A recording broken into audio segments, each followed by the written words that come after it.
Abran su Biblia, por favor, en Colosenses.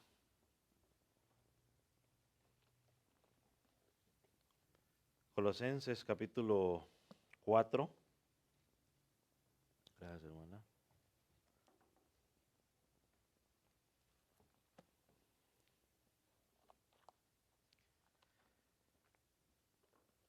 Y vamos a,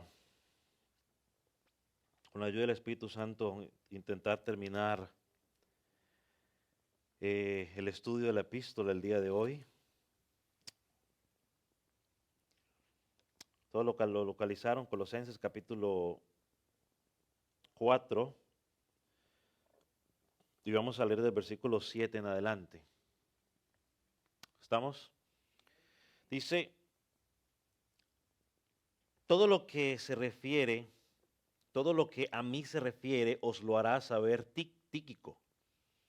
Amado hermano y fiel ministro, consiervo en el Señor, el cual he enviado a vosotros para esto mismo, para que conozca lo que a vosotros se refiere y conforte vuestros corazones. Con Onésimo, amado y fiel hermano, que es uno de vosotros, todo lo que acá pasa os lo hará saber. Aristarco, mi compañero de prisiones, os saluda, y Marcos, el sobrino de Bernabé, acerca del cual habéis recibido mandamiento, si fuere a vosotros, recibidle, y a Jesús, llamado justo, que son los únicos de la circuncisión que me ayudan en el reino de Dios y han sido para mí un consuelo.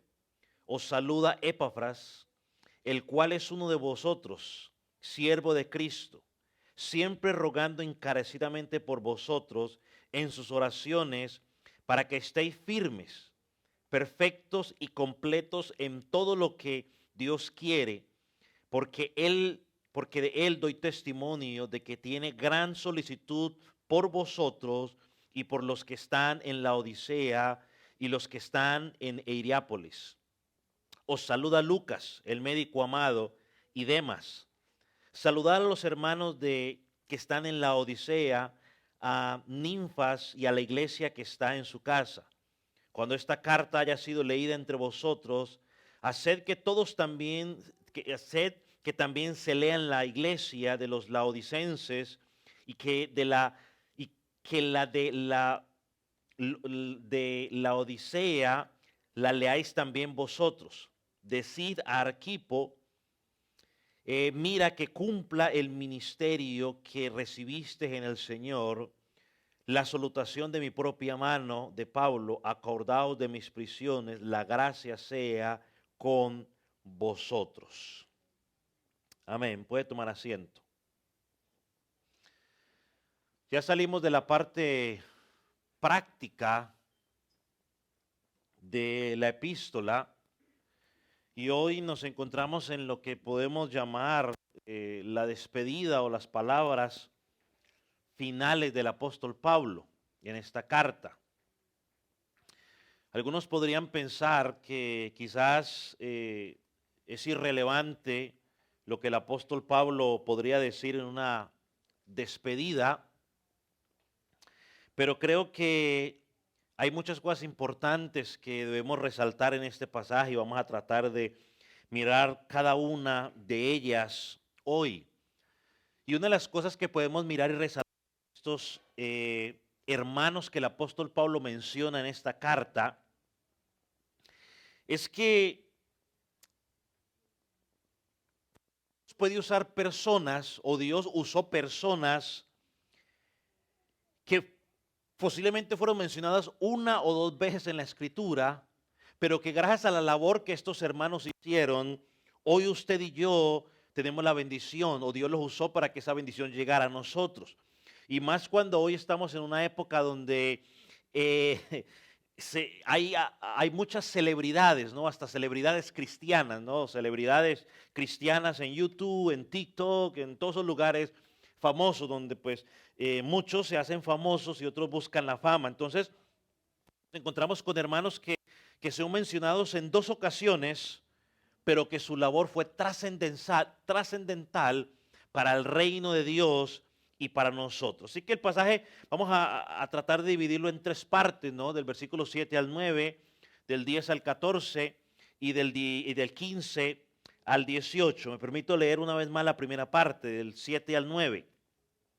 Todo lo que a mí se refiere os lo hará saber Tíquico, amado hermano y fiel ministro, consiervo en el Señor, el cual he enviado a vosotros para esto mismo, para que conozcan lo que a vosotros se refiere y conforte a vuestros corazones, con Onésimo, amado y fiel hermano, que es uno de vosotros, todo lo que acá pasa os lo hará saber. Imagínense por un momento recibir una carta del apóstol Pablo. Cuando uno recibe noticias de alguien importante, pues produce emoción. Ahora, imagínense estos hermanos poder recibir la carta del apóstol Pablo. Y en esta primera carta, o en esta carta, el apóstol Pablo nos habla de 2 hermanos, de Tíquico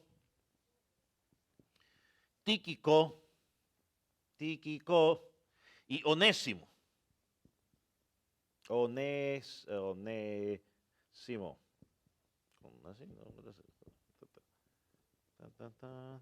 A ver lo menos si lo escribí bien.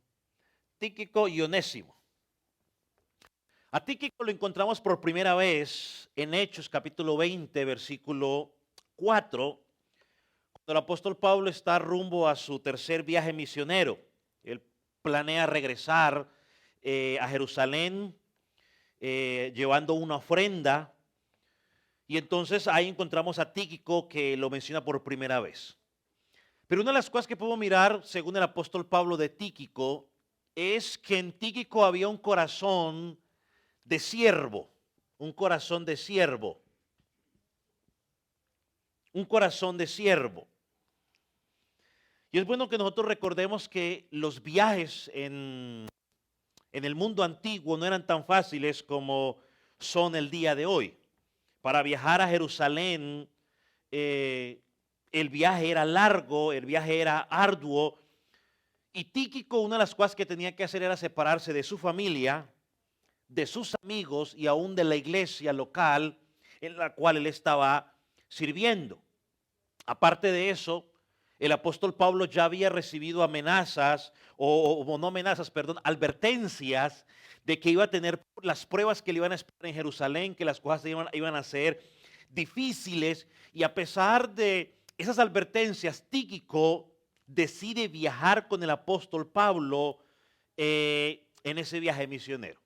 Dicen los estudiosos que mientras escribe esta epístola, la epístola a los colosenses, ya habían pasado más o menos unos 4 años de que Tíquico estaba con el apóstol Pablo y que la fidelidad de Tíquico ya había sido probada y ahora Pablo tenía la capacidad, ¿no?, de darle una misión importante, ¿no?, llevar una carta apostólica a una iglesia que estaba en necesidad. Así que Tíquico sirvió como correo humano.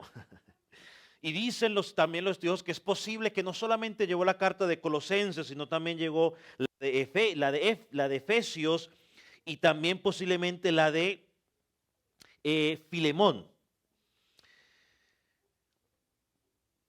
Tíquico también no solo sirvió como correo, sino que también podemos ver, por lo que notamos en 2 de Timoteo, capítulo 4, versículo 9 al 12, no tiene que buscarlo, anótelo, luego usted lo lee, que cuando Pablo le dio instrucciones a Timoteo para que lo apoyara en el ministerio, lo más posible es que posiblemente Tíquico había quedado como pastor encargado de esa iglesia mientras Timoteo no estaba. Así que Tíquico era lo suficiente confiable para Pablo como para dejarlo encargado de una congregación, como para llevar una carta apostólica a una iglesia que estaba en necesidad. Y Pablo lo describe él allí en el versículo, lo describe primero como un amado hermano. Tenía un corazón tan servicial Tíquico, había compartido tanto con el apóstol Pablo que Pablo podía llamarlo amado hermano. Segunda cosa a la cual se refiere de Tíquico, le dice Tíquico es un fiel ministro. Fiel ministro. Y tanto que se necesita hoy personas que sean, ¿qué? Fieles, ¿no? En ventas, a veces le enseñan a la gente que cuando usted necesita clientes, usted no necesita clientes satisfechos, sino que necesita clientes fieles. Porque el cliente satisfecho, apenas aparece alguien que lo pueda satisfacer, ¿qué va a hacer? Se va. El fiel está allí, llueve, truene y relampaguee. No importa lo que le ofrezca en otro lado, el fiel está allí. Pero cuando pensamos en la palabra ministro, normalmente a veces podemos pensar en puestos de autoridad o nos proyectamos en política, ¿no? Ministro de Defensa, ministro de Salud, ministro de Agricultura. En algunas congregaciones enseñan que a la gente hay que decirle, no, hay que decirle el ministro, no, ministro, y ya. Pero esta palabra ministro hace referencia a siervo. Siervo, hace referencia a siervo. Y en el concepto de siervo, Tíquico no estaba buscando reconocimiento, no buscaba promociones, no buscaba sobresalir por encima de nadie, no buscaba ganarse el favor, que dijeran, oh, como este hace esto, pongámosle, o sea, ganarse favores. No, él lo único que buscaba era servir y por eso era un hombre fiel.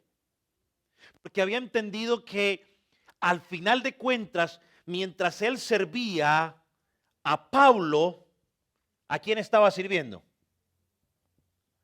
¿A Dios o a Cristo? Estaba sirviendo a Dios de Pablo.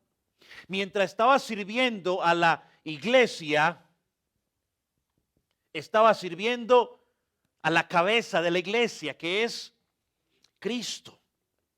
Entonces él siempre estaba, Dios Tíquico siempre estuvo dispuesto a hacer la tarea que se le encomendara, ya sea llevar una carta o ya sea ser un pastor auxiliar o pastor interino, el término, mientras el pastor no se encontraba. Y estas dos acciones tuvieron efecto grande, digamos, en el reino de Dios. No solo lo llama también Pablo en el versículo, no solo lo llama amado hermano, no solo le dice fiel ministro, lo llama ¿qué? Consiervo.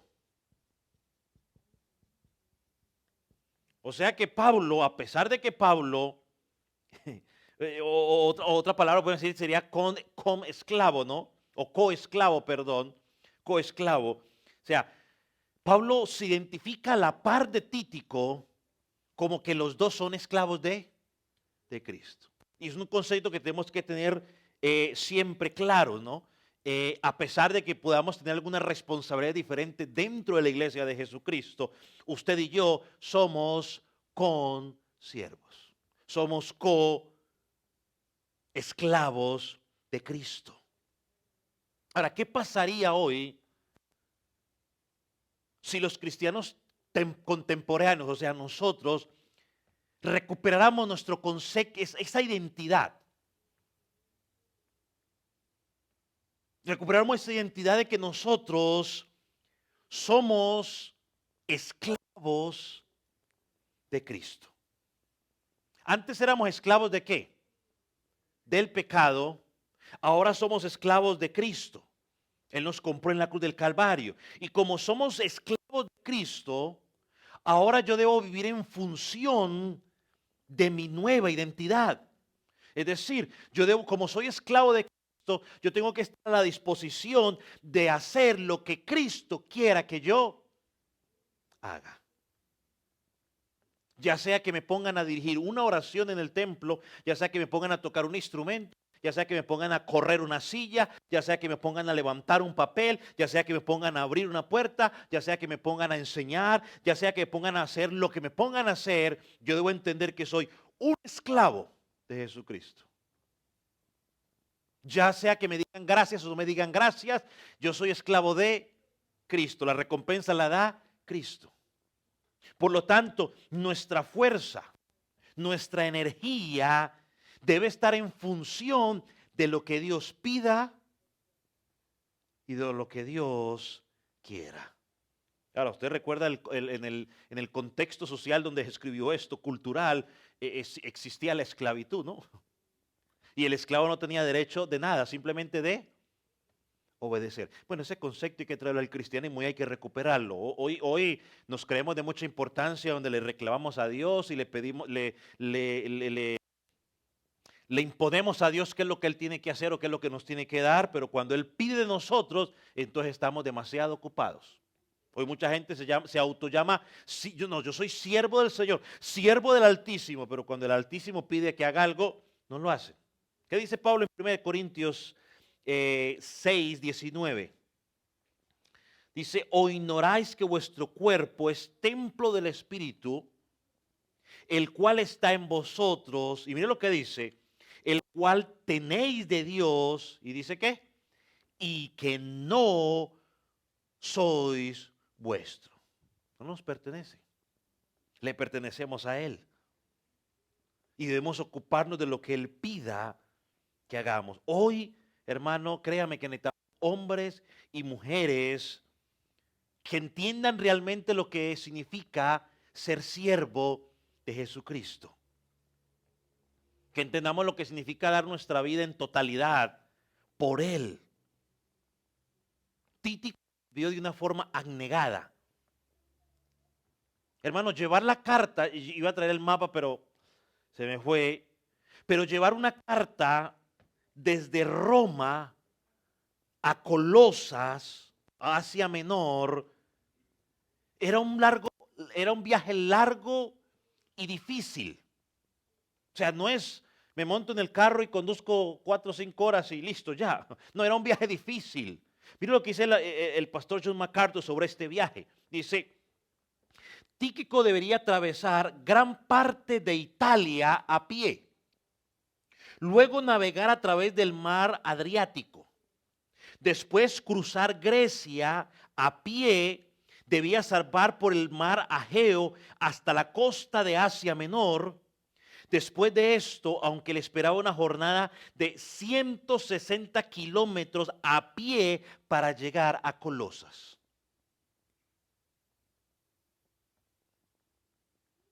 Ahora, si hoy el viaje en un crucero es largo, en crucero, que son barcos con potencia, imagínense en ese tiempo, que muchas veces era a músculo. Caminar 100, yo no sé quién de ustedes han caminado, bueno, quizás los que han pasado por el desierto saben lo que significará caminar 160 kilómetros. No era fácil. Pero el corazón de Tíquico, su corazón abnegado por Cristo, lo llevó a hacer eso. Y hoy tenemos que dar gracias a Dios, ¿no? Porque si pudiéramos hablar humanamente, no. Yo sé que la providencia de Dios está allí, pero si tuviéramos que hablar humanamente, tenemos que dar gracias a Dios por el corazón abnegado de Tíquico, que estuvo dispuesto a navegar desde Roma hasta Colosas para llevar esta carta, para que hoy tú y yo la recibiéramos. Para que esos hermanos ese día fueran edificados y exhortados, y hoy usted y yo estemos siendo edificados y exhortados por esta carta. Así que, ¿qué aplicación práctica puedo darle a usted de Tíquico, hermano? Usted puede pensar que quizás lo que usted hace en la iglesia del Señor sea insignificante. Pero usted no sabe cómo Dios puede usar esa cosa que usted ve como insignificante para edificar y bendecir más adelante a otro creyente. El segundo hombre que encontramos allí, el segundo nombre, es Onésimo. Quizás usted es la primera vez que lo escucha o alguna vez lo ha escuchado. Pero Onésimo lo podemos llamar, y yo lo puse ahí, como de ladrón a colaborador.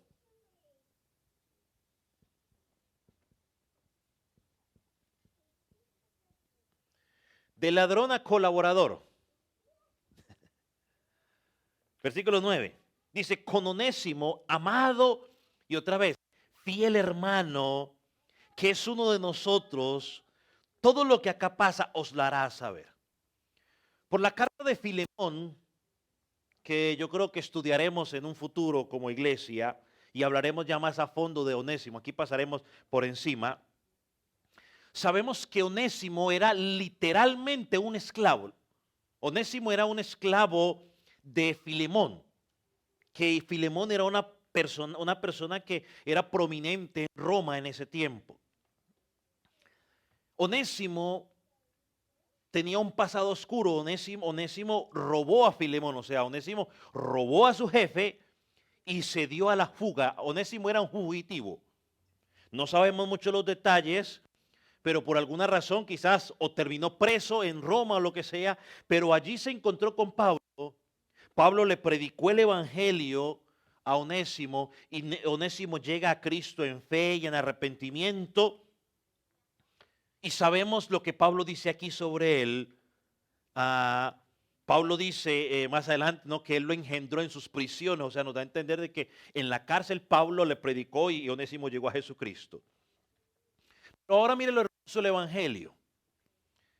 Un ex fugitivo, un ladrón, Onésimo, ahora es enviado de regreso con una carta apostólica. Dios trabajó en la vida de este hombre que Pablo pudo tener la confianza de decir, ve con Títico, Onésimo y Títico, vayan y lleven esta carta.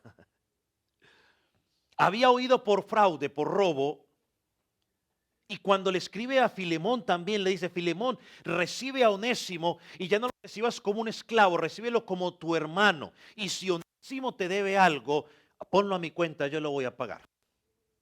Cuando estudiemos esa carta quizás hablaremos un poco más. Pero hermano, ¿qué es lo importante, Onésimo, que podemos resaltar? El cambio radical en la vida de este hombre. Del ladrón a colaborador de Jesucristo. Del ladrón a ser, como dice aquí el pasaje, un hermano amado y una vez más, un hermano fiel. Hermano, esto es lo que Cristo hace en la vida de una persona cuando llega a esa vida. Nadie puede decir, y podemos discutir el caso, pero nadie puede decir, Cristo ha tocado mi vida y seguir siendo igual. Es imposible. Hermanos, es imposible. Este solo versículo desbarata ese argumento. Porque toda persona que es alcanzada por Jesucristo, hermanos, su vida es transformada. Y Pablo le dice ahora, recíbelo como a uno de vosotros. Ya no como un ladrón, ya no como un enemigo, ya no como un esclavo. Recíbelo como uno de vosotros. O sea, un co-siervo. Alguien que también fue lavado por la sangre de Jesucristo. Hermano, esa es la misericordia de Dios que transforma pecadores. Hermano, estos dos hermanos, creo yo, son de mucha iluminación para nuestras vidas, ¿no? Y es oración de que les sirva a usted de reto aquí en la iglesia local para motivarnos a invertir nuestro tiempo y nuestras fuerzas en el reino de Jesucristo, en la iglesia local. Ahora, en el versículo 10 en adelante, Pablo pasa a mencionar 6 colaboradores más. Leamos versículos 10 y 11. Dice, Aristarco, mi compañero de prisiones, os saluda. Marcos, el sobrino de Bernabé, acerca del cual habéis recibido mandamiento, si fuere a vosotros recibidle. Y Jesús, llamado Justo, que son los únicos de la circuncisión que me ayudan en el reino de Dios y han sido para mí consuelo. Han sido para mí consuelo. Pensemos primero en Aristarco. Creo que estos eran judíos. Bueno, eran judíos. Aristarco. Pablo dice, Aristarco, mi compañero de prisiones, os saluda. Al igual que muchos de los otros, pues también sabemos poco sobre Aristarco. Sabemos que era judío, un creyente judío. Tenía nombre griego, porque eran de los judíos de la dispersión, de la diáspora. Sabemos también de que estaba en el grupo que fue en el viaje misionero con Pablo, ¿no? Y eso se menciona en Hechos 20, versículo 4, y también el viaje a Roma en Hechos, en Hechos 27, versículo 4. Pero de lo poco que Pablo dice de Aristarco, nos dice que era compañero de prisiones. Algunos dicen que podría haber sido que era compañero de prisiones porque fue arrestado por los mismos cargos. O sea, Pablo fue arrestado ¿por qué? Por predicar el evangelio. Entonces que por predicar el evangelio lo arrestaron. Eso dicen algunos comentaristas. Otros comentaristas y dicen que quizás algunos de los más respetados, lo que dicen es que Aristarco voluntariamente tomó la decisión de libremente irse a la cárcel para estar con Pablo, para servirle mientras Pablo había sido arrestado.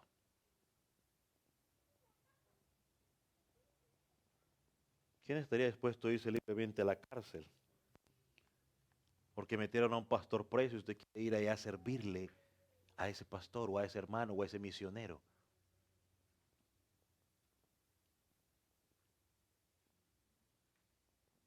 Wow.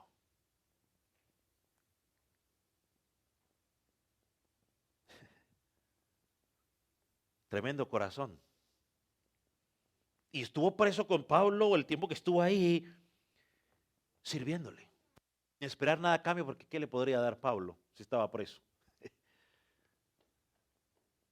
Creo que necesitamos hombres y mujeres con un corazón como el de Aristarco, como el de Títico, abnegado, dispuesto a renunciar a algunas cosas por causa del evangelio. Nos encontramos con el segundo nombre, ¿no?, que menciona Pablo aquí, Marcos, San Marcos. Lo podemos identificar como futuro incierto, y creo que hay una cosa interesante aquí de Marcos que vamos a dedicar un poco de tiempo. Dice, y Marcos, sobrino de Bernabé, acerca del cual habéis recibido mandamientos, si fuere a vosotros, recibirle. Marcos, Juan Marcos, tenía una carrera ministerial diferente a la de Títico y a la de Aristarco. Si usted podrá recordar, Marcos fue compañero de viaje misionero de Pablo y de Bernabé. Usted lo encuentra en Hechos capítulo 3 y versículo 5.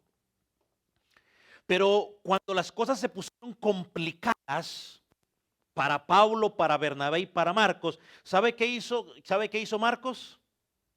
Si te vi, no me acuerdo. Dice Hechos 13, que Marcos salió volando. Dijo, esto no es para mí. Los abandonó. Esa deserción, si lo podemos llamar así de esa manera, un término militar, ¿no?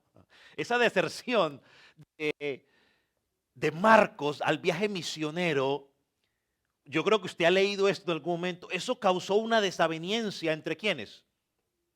Entre Pablo y Bernabé, ¿no? Más adelante, cuando iban a ir a otro viaje misionero, Bernabé dijo, hey, Pablo, llevemos a Marcos. Y Pablo, ¿qué le dijo?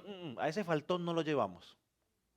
Usando ya un término más colombiano, ¿no? No, a ese no lo llevamos, a ese miedoso yo no lo voy a llevar. ¿Por qué? Porque él es un hombre infiel. Habló los otros que es infiel. Bueno, no, este le da miedo. Este a la hora de, cuando siente las cosas complicadas, sale corriendo. Y entonces hubo un desacuerdo tal entre Pablo y Bernabé, dice la escritura, que Bernabé dijo, pues entonces yo sí me lo llevo. Bernabé se fue con Marcos y Pablo se fue ¿con quién? Con Silas, ¿no? Hechos capítulo 15, usted lo va a encontrar allá, versículo 34 al 39. Posiblemente, no, pensando un poco, Bernabé pudo ver algo en Marcos que Pablo en ese momento no había visto. Posiblemente Bernabé vio que Marcos ya había madurado, que el evento de la deserción o de temor o de infidelidad de esa época simplemente fue eso, un evento. Y que ya había madurado y que estaba listo y preparado para enfrentar cosas más grandes. Y posiblemente dicen también los analistas, ¿no? Que ya Marcos había crecido, ya Marcos había madurado y que como había estado con Pedro, y usted sabe que Pedro también tuvo experiencia de qué, de desertor. Pedro, ¿qué hizo Pedro? Negó al Señor Jesucristo también como una especie de deserción, que posiblemente Pedro lo había también ayudado y lo había restaurado, había madurado y que ya estaba listo. Y decimos esto porque ahora, años después, nos encontramos a Pablo hablando de Marcos y ahora reconoce a Marcos como alguien importante en su ministerio. Por ejemplo, en Filemón, Filemón, el versículo 24, también reconoce a Marcos como uno de sus colaboradores. Entonces, el hombre a quien Pablo había rechazado en el pasado, ahora se había convertido en uno de sus mayores ayudantes. Vaya a 2 de Timoteo, capítulo 4, por favor.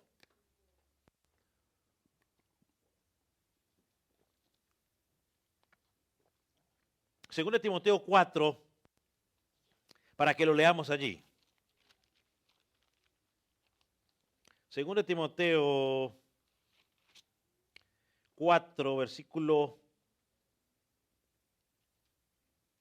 11. Mira lo que dice Pablo. Solo Lucas está conmigo. Y toma a Marcos, es este Marcos que estamos hablando aquí, y tráele contigo. ¿Por qué? Porque me es útil para el ministerio. Y Pablo dice a los de Colosenses que va a mandar a Marcos y que lo que Marcos les diga que hagan, dice, hacedlo. Porque lo que él diga que hagan tiene el sello mío, tiene el sello de Pedro, tiene el sello de Bernabé. Recibirle, no lo rechaces. Ahora, ¿cuál es la aplicación o qué podemos aprender? Hermano, que puede ser que usted como creyente en algún momento haya tenido algún episodio en su vida un poco desagradable o en su servicio a Dios o que haya pecado o que haya mostrado infidelidad. Quizás eso va a hacer que se piense dos veces antes de darle una responsabilidad, es normal. Pero debemos seguir el ejemplo de Marcos. Él no se quedó sentado quejándose. No me dejan servir. Ya no me dan oportunidad. Ya no voy a hacer nada. Sino que se levantó y mostró por su estilo de vida que su carácter se estaba desarrollando, que su carácter se estaba formando cada día a la imagen de Jesucristo y que ya era diferente. Así que lo digo una vez más. Si hemos fallado, si hemos sido infieles en la iglesia local en algún momento, Marcos nos da un ejemplo de que ahora podemos demostrar confianza y fidelidad al servicio de Jesucristo. Debemos levantarnos. No nos podemos quedar ahí, no nos podemos ahí quedarnos sentados. Debemos seguir adelante y dar evidencia. Marcos dio evidencia de que ese evento en el pasado simplemente fue un evento. Que ahora había madurado y que era un hombre diferente y que era un hombre de tal confianza que Pablo podía decir, lo que Marcos les diga, obedézcanlo, recíbanlo. Hermano, el poder de Dios está disponible para restaurarte y hacerte un instrumento útil en sus manos. Si has fallado, si has sido infiel, agárrate de Él. Hay esperanza de mostrar de que Cristo ha transformado tu vida, tu carácter. Nos encontramos con un hombre más. En versículo 11, Judas lo describe como y Judas, llamado justo. Judas llamado justo, que también puede significar Josué, que era un nombre muy común, que también significa Jehová Salvador. Pero no se sabe mucho acerca de este Jesús o este justo que se menciona aquí, aparte de lo que Pablo dice en este versículo y creo que también lo que dijo en Hechos 28, 24, ¿no? Que se cree que es uno de los judíos que se convirtió allí en Roma. Pero una de las cosas que sí podemos notar de estos tres hombres es que Pablo se refiere a Jesús el justo, Marcos y Aristarco en este versículo como quienes, como los únicos de la circuncisión que me ayudaron en el reino de Dios. ¿Quiénes eran los de la circuncisión? ¿Quiénes? Los judíos.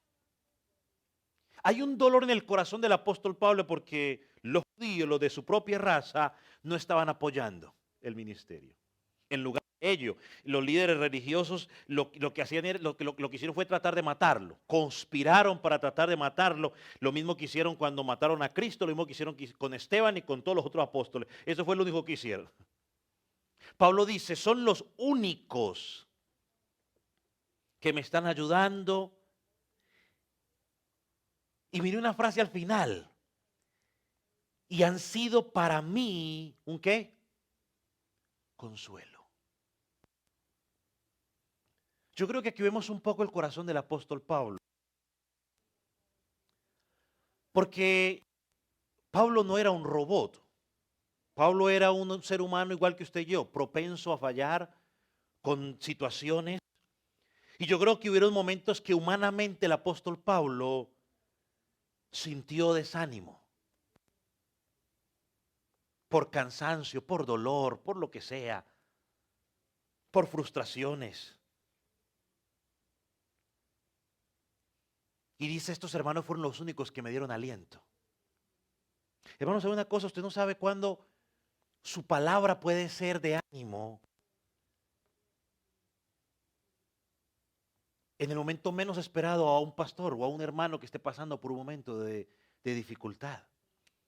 Yo recuerdo cuando, el 2006, cuando mi esposa tuvo un accidente automovilístico, semanas atrás habíamos visitado a una hermana o una persona que era nueva en la congregación, llevaba poco tiempo en la congregación, su hijo estaba enfermo. Ella y yo la habíamos visitado y tomamos unas palabras de aliento con la Biblia y le dimos esas palabras de aliento a esa hermana. Se motivó y salió adelante. Cuando nosotros tuvimos el examen, el accidente del hospital, ella fue a visitarnos al hospital y llegó a las 10 de la noche, ella se perdió, no sé cómo es el cuento, pero en todo caso llegó, la esperamos todo el día, llegó tardísimo, solo sé que llegó tardísimo, llegó con la comida fría, bueno, eso fue un desorden, pero ella llegó. Y en medio de todo eso ya compartió comida, nos la comimos con mucha alegría por el tiempo que ella invirtió. Pero ella, yo recuerdo tanto que ella dijo, pastor, pues mire, ella pudo haber dicho, pues yo qué le puedo decir al pastor. Tanta Biblia, que sé yo, ¿qué le puedo decir? Y me acuerdo tanto que dijo, pastor, mire, yo lo único que puedo decir es lo que ustedes me dijeron hace unos días atrás. Hermano, y nos repitió lo que nosotros le habíamos dicho hace unos días atrás. Hermano, y eso trae consuelo en esos momentos de donde, si pero es un ser humano, esa hermana trajo consuelo en nuestras vidas. Y usted nunca sabe cuándo usted puede dar consuelo, ya sea al pastor, con lo que Dios ha hablado a su vida o con las mismas verdades que ese pastor ha predicado. O ese hermano en la escuela dominical o esa hermana en la escuela dominical ha compartido. Hermano, hay momentos, en los momentos de desánimo necesitamos oír una vez más las verdades bíblicas que hemos usado para animar a otros para ser animados.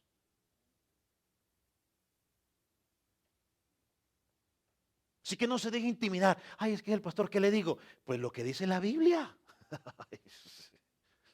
¿Qué le va a decir? ¿Qué se quiere inventar?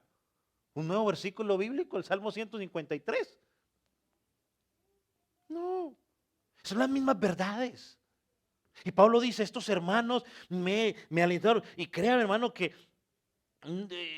no sé, no es queja, ni quiero que lo tome como queja ni nada por el estilo, pero los que sirven en el pastorado, los que sirven en áreas de liderazgo, necesitan ser confortados con versículos bíblicos más de lo que usted se imagina. Porque algunos de ellos, en el caso de los pastores, son la alfombra roja donde desfila todo el que quiere. Sigue Pablo hablando, ¿no? Versículo 12, perdón. Él pasa a hablar ahorita de tres gentiles. Versículo 12. Os saluda Epafras, el cual es uno de nosotros, siervo de Cristo, siempre rogando encarecidamente por nosotros en sus oraciones para que seáis firmes, perfectos, completos en todo lo que Dios quiere, porque de él doy testimonio de que tiene gran solicitud por vosotros y por lo que estáis en la Odisea y los que están en Hierápolis. Aquí encontramos un hombre que le podemos llamar un hombre con discernimiento y entrega. Epafras, el primero. Ya hablamos de él al comienzo. Fue el fundador de esta congregación y también creemos que fue el pastor de la congregación. Pero hay cosas que podemos reconocer, no vamos a volver a entrar a lo mismo, pero hay cosas que quiero recordar ahora sobre Epafras. Epafras era un siervo de Cristo. Epafras hizo el mismo viaje que hizo Tíquico, pero lo hizo como al revés. Fue desde Colosa hasta Roma. ¿A qué fue? Fue a darle un reporte a Pablo de lo que estaba pasando con la iglesia. Fue y le dijo a Pablo, Pablo, mire, a mí me parece que esas cosas que se están queriendo enseñar dentro de la iglesia son peligrosas, son una amenaza para la iglesia local. Pablo, a ver, usted que sabe más que yo, dígame qué puedo hacer. O sea, él hizo el viaje contrario, por amor a la iglesia. Voy a decir algo y yo quiero que usted lo tome con la madurez necesaria. Creo que hoy en la iglesia, a pesar de que tengamos pastor, necesitamos hombres y mujeres como Epafras. Hombres y mujeres con discernimiento, que tengan la capacidad de poder identificar si hay alguna enseñanza que se está infiltrando progresivamente en la congregación. Yo voy a decir algo y espero que esto no cause conflicto con los maestros de escuela dominical o no lo vayan a malinterpretar lo que yo quiero decir ni los maestros. Pero algunas veces en las escuelas dominicales, cuando los hermanos hacen aportes o comentarios a lo que el maestro está enseñando, se pueden, sin mala intención, que quizás hemos entendido mal, o hemos aprendido mal, o que escucharon en otro lugar que suenan muy espirituales, pero que son dañinas para la congregación. Y si el maestro por alguna razón no se percató, no se dio cuenta, necesitan hombres y mujeres que puedan estar atentos y decir un momentico, con amor y con respeto, decir un momentico, eso como que no está sonando muy bien. O vamos a preguntar al pastor, o hermano, explique un poquitico más porque suena. O sea, necesitan hombres y mujeres que disciernan. Y yo digo en las clases dominicales porque es ahí donde hay más oportunidad para que los hermanos compartan, ¿no? O aún en los semilleros de vida. En los semilleros necesitan hombres que tengan discernimiento. O sea, que los comentarios que estén diciendo, o aquellos comentarios que a veces la gente hace con fines de hacer quedar mal al maestro, porque también hay algunos que vienen con unos comentarios cizañosos para hacer quedar mal al maestro y hacen comentarios, alguien con discernimiento que pese un momentico, mire, eso vamos a aclarar allí. Se necesitan ese tipo de hombres como Epafras, porque las enseñanzas, falsas enseñanzas se filtran muchas veces con cosas que escuchamos afuera. Yo sé que en las congregaciones los creyentes salen de sus congregaciones y escuchan una cantidad de cosas en las redes sociales, ya sea o porque las quieren escuchar o por accidente, como sea. Pero que escuchan otras cosas. Y muchas veces escuchamos eso ahí y queremos venir e implementarlo acá. Bueno, necesitamos hombres y mujeres que puedan discernir para que podamos hacer los correctivos necesariamente. No es decir, ahorita ya no vuelvo más a esta clase dominical. Le digo a mi mejor amigo de la iglesia, yo no volví por allá porque es que allá dicen cosas extrañas. Mejor no regreso. No, no, no. Si identificó que es una cosa extraña, si eres un Epafras, identificaste que hay algo extraño, entonces busca y diga, vamos a ver qué podemos hacer para corregir esa enseñanza. Y si sabes mucho, pues como dicen los caballeros en su lema, ven y enseña entonces. Porque es que hay unos que saben tanto, saben más que el apóstol Pablo, que por eso no quieren venir. No, pues entonces venga y enséñenos. ¿No? Entonces necesitamos hermanos con urgencia, como Epafras, que tengan un amor sincero por la obra, que puedan discernir, y que puedan actuar con rapidez. Mire, salió volando a donde Pablo. Segunda cosa que nos dice de Epafras, era un intercesor. O sea, no solamente discernía, sino que intercedía. Y el versículo dice, ruega encarecidamente. Y esta palabra encarecidamente viene del griego agonaximai, de donde usted y yo tenemos la palabra agonizar.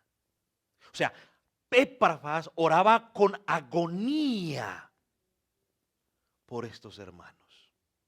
¿Y cómo lo sabemos? Porque el mismo Pablo en el versículo 13 después dice, porque doy testimonio de que tiene gran solicitud por vosotros. Con agonía. Y una de las cosas que por lo menos los pastores de la iglesia local hacemos por la iglesia local es orar por los creyentes. Yo todos los días no oro por cada uno de ustedes, pues si le digo que todos los días oro por cada uno le estaría mintiendo. Pero si hay días específicos donde se apunta a un creyente en particular para clamar e interceder a favor de ese creyente. Pero Pablo dice que la oración de Epafras por estos hermanos era por tres cosas: para que estuvieran firmes, para que estuvieran perfectos, estuvieran completos en todo lo que Dios quería. Epafras no pide ni por carro, ni por casa, ni por... No. Él pide para que estén firmes, para que estén perfectos y para que estén completos en todo lo que Dios quiere. O sea, Epafras ora para que estén maduros, para que estén completos, satisfechos en lo que son en Cristo. Entonces, Epafras anhelaba que estos hermanos llegaran a la madurez. Por eso se dio semejante viaje para buscar la asesoría del apóstol Pablo. Hoy hubiera sido muy fácil, le manda usted un WhatsApp, apóstol, mira lo que está pasando, y él se lo manda, se lo contesta y listo, ya. No, déjate grabar una predicación, yo me conecto a mi Facebook y hago una predicación y se las transmite a los hermanos. ¡Fum! Breve la vuelta. El viaje era largo, ya miramos, el viaje era arduo. Y hermano, esa debe ser la oración por los hermanos de la iglesia. Yo lo dije un día, y el reto que deberíamos dedicarnos cada quien a nivel personal, un día de su día, cuando ora, involucrar una familia en la oración. Mire, cuando un creyente, si todos como creyentes un día, una vez al día, alguien está orando por una familia, hermano, créame que a diario vamos a estar orando casi por toda la iglesia. Porque alguien está orando por alguien. Alguien está orando por usted, no se preocupe. Usted preocupe por orar por otro hermano. ¿Y qué voy a pedir, Señor? Es que no sé qué le pido, pastor. Hermano, pues pida para que esa familia esté firme, para que esa familia sea perfecta, para que esa familia esté completa.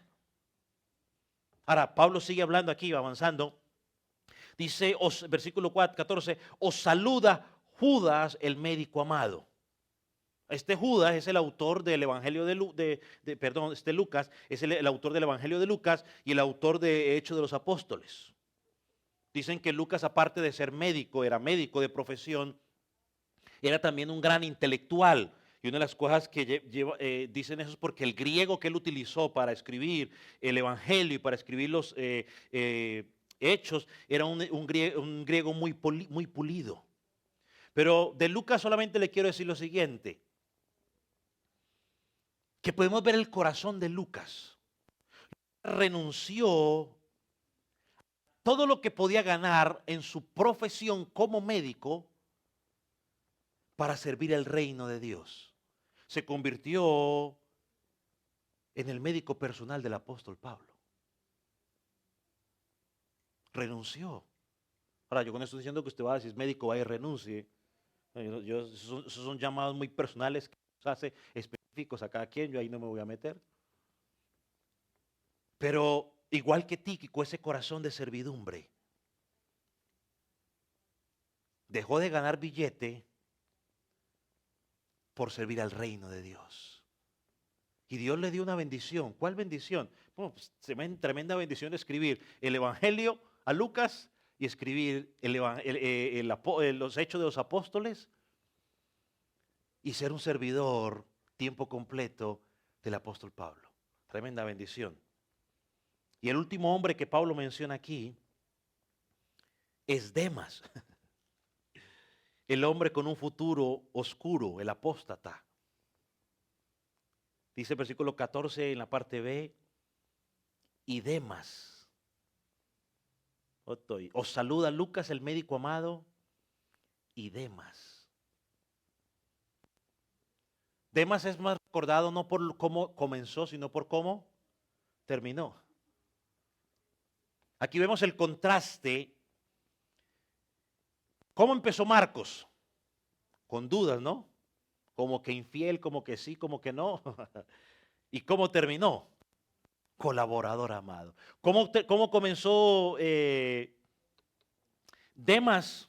Pues aparentemente parece que comenzó bien, pero no podemos decir lo mismo que terminó bien. Parece que al momento de escribir esta carta, podemos decir que había estado 2 años, había estado en los 2 encarcelamientos del apóstol Pedro, que era Pablo era uno de sus colaboradores, porque en Filemón 1:24 también lo llama ahí como uno de mis colaboradores. Pero al final de la carrera de Pablo, cuando Pablo está dando sus últimas palabras a Timoteo, vaya a Timoteo capítulo 4, versículo 9 al 10, donde Pablo está dando en las últimas. Mire lo que le dice Pablo a Timoteo. Timoteo 4, 2 Timoteo 4, versículo 9. Dice, procura venir a verme. ¿Por qué? Porque Demas me ha desamparado amando a este mundo y se ha ido a Tesalónica. Cretense fue a Galacia y Tito a Dalmacia. Yo le hago una pregunta. ¿Se imagina usted o se pregunta usted por qué esto está registrado en la Escritura? ¿Por qué mejor Dios no haber dicho, bueno, dejemos que nomás diga ahí que fue mi colaborador allá en Filemón, en Colosenses y en Timoteo, no digamos nada? Creo que es por lo mismo que hemos venido estudiando en el libro o en la epístola a Judas, hermano. Son advertencias que debemos tomar en serio y que debemos examinar nuestra vida con temor y con temblor a diario. Pero yo tengo una convicción personal fundamentada en la Biblia. Usted podrá estar de acuerdo conmigo o no, y no vamos a entrar, pero esa es mi convicción personal fundamentada en la Biblia. Creo por la Escritura que cuando una persona es verdaderamente salva, no se pierde. Ahora, yo le voy a dejar a usted un ejercicio para que usted vaya y lo haga en su tiempo personal. Pero yo quiero que usted, en base a la Escritura, busque qué significa ser salvo, qué implica ser salvo. Y quizás eso le ayudará a usted un poco a entender lo que yo voy a decir. ¿Qué significa ser salvo y qué implica ser salvo? Si usted, para aquellos que dudan de la salvación. Pero yo creo firmemente que el que es verdaderamente salvo, o sea, el que verdaderamente ha sido salvo, pasó de muerte a vida, no se perderá. Pero una de las marcas de esa salvación, de que tú estás siendo preservado por Dios, es la perseverancia en tu fe. llueve, truene o relampaguee. Y esto yo lo decía el domingo y me toca de manera personal por mi hermano y por mis primos. O sea, me toca de manera personal por mi hermano y por mis primos, porque es triste recordar personas que desde su niñez fueron expuestas a Cristo, a su evangelio, sirvieron en las congregaciones y hoy usted los ve amando al mundo. Y hoy usted los ve amando al mundo. Personas que usted vio que alguien puso todo el empeño, o sea, todo el empeño en predicar el evangelio, en enseñarle el evangelio, pero que hoy usted ve a esa persona amando al mundo. Y aquí no estoy hablando de los jóvenes de la congregación, estoy hablando ya de situaciones familiares. Para que no diga, ya el pastor no está tirando. Yo no estoy hablando nada de ustedes, estoy abriendo un poco, digamos, el corazón. Hoy están amando al mundo.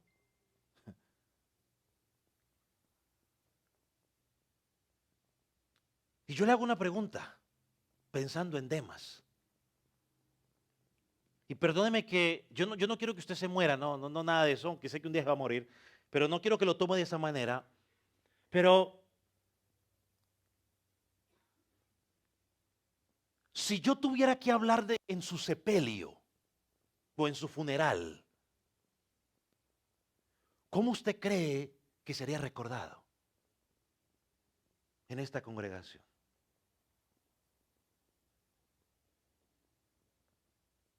Si hoy estuviéramos todos aquí y usted estuviera allí, o el cuerpo donde usted habitó estuviera allí, y estuviéramos recordando, ¿cómo cree usted que sería recordado? Ayer estaba yo meditando y en un creyente en particular de esta congregación, yo me decía a mí mismo, si ese creyente se mudara a otra congregación y ese pastor me pidiera una carta de recomendación, ¿qué escribiría yo sobre ese creyente?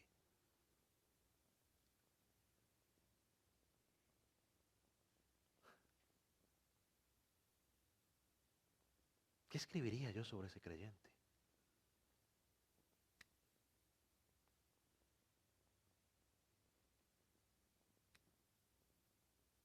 Y una de las personas que yo siempre he recordado y he admirado, y quizás un día lo volverán a escuchar, hoy no está con nosotros, ¿no? La hermana Ofelia. Pero oh, qué ejemplo de la hermana. Hermano, ¿cómo quiere ser recordado el día que fallezca? O el día que se tenga que ir a esta congregación, espero y aspiro yo porque se mudó de ciudad, no porque salga enojado conmigo porque lo puse en disciplina o porque no le dejé hacer alguna pataleta, como suele pasar. ¿Quiere ser recordado como Marcos? Que sí, que comenzó con luchas, que comenzó con fallas, pero que al final que comenzó con inmadurez, que comenzó con temores, pero que al final fue un hombre pilar, o como Demas, que terminó amando más el realismo mágico que el mundo ofrece. Hermano, el sistema que el mundo nos presenta es peligroso. Mire cómo son las cosas. El sistema del mundo años atrás, ¿no? Yo me acuerdo cuando empezó el concepto, años de que yo me acuerdo, quizás los más antiguos tendrán otro nombre, pero de que yo me acuerde, empezaron con el concepto de la nueva era. Y empezaron a meter que no, que la nueva era, que nueva era. Hoy estamos en ¿cómo le llaman hoy? El nuevo orden mundial. Mañana no sé cómo le van a llamar. Pero de que no importa el nombre que le pongan, es el mismo mecanismo que Satanás utiliza sutilmente para atrapar a la gente, para engañar. Hermano, y pongamos atención porque puede ser que usted hoy y yo estemos aquí diciendo que somos de Jesucristo, cantando y mañana atrapados por el mundo al cual estamos coqueteando. Y estas declaraciones del apóstol Pablo son dolorosas.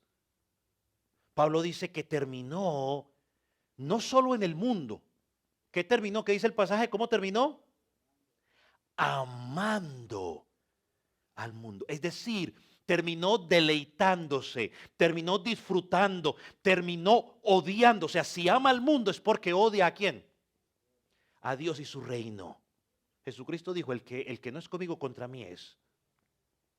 Hermano, no hay que coquetear con el mundo.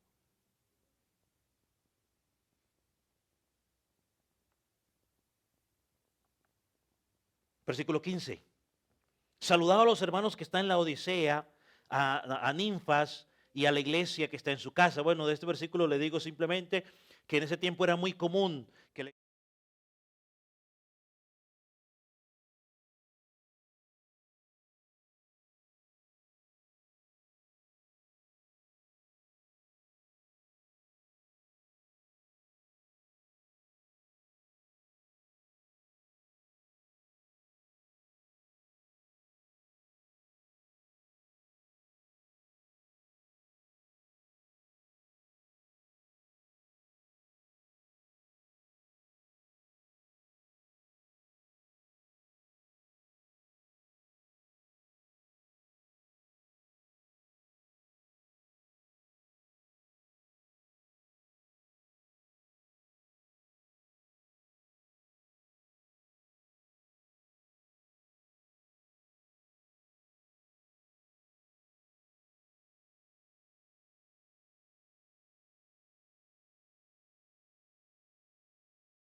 con un corazón entregado, hombres que hubo un cambio profundo en sus vidas.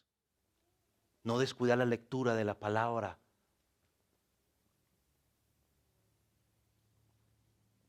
Si hemos fallado en algún momento, como estamos mostrando inmadurez, pues levantarnos y seguir adelante. Y si tú eres como Demas, que has empezado bien, pero vas camino al mal, pues clama a Cristo por fe, por fe, por arrepentimiento. Y que se pueda decir el día que tú te vayas de aquí, que el día que usted se vaya de aquí uno pueda llorar porque usted se fue y no descansar porque usted se fue. Quizás no es correcto que diga esto, pero lo voy a decir ya al fin y al cabo acabé antes de orar. O preguntas, después le digo mejor. ¿Preguntas?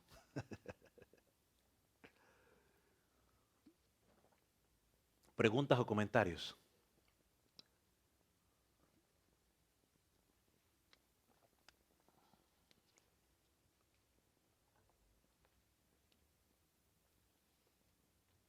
No hay preguntas, no hay comentarios.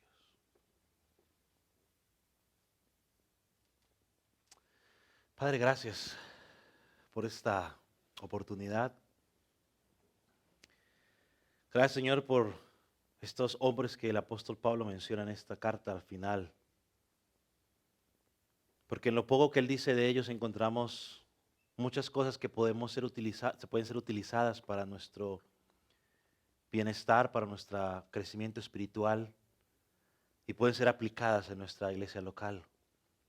Padre, levanta hombres como Tíquico, Señor, como Epafras, Señor, como Marcos, como Lucas, como Arquipio, Señor. Señor, mujeres que estén dispuestas a pagar el precio por ti. Con siervos que entiendan, Señor, que estamos a la disposición tuya. Hombres, Señor, que podamos consolar los unos a los otros.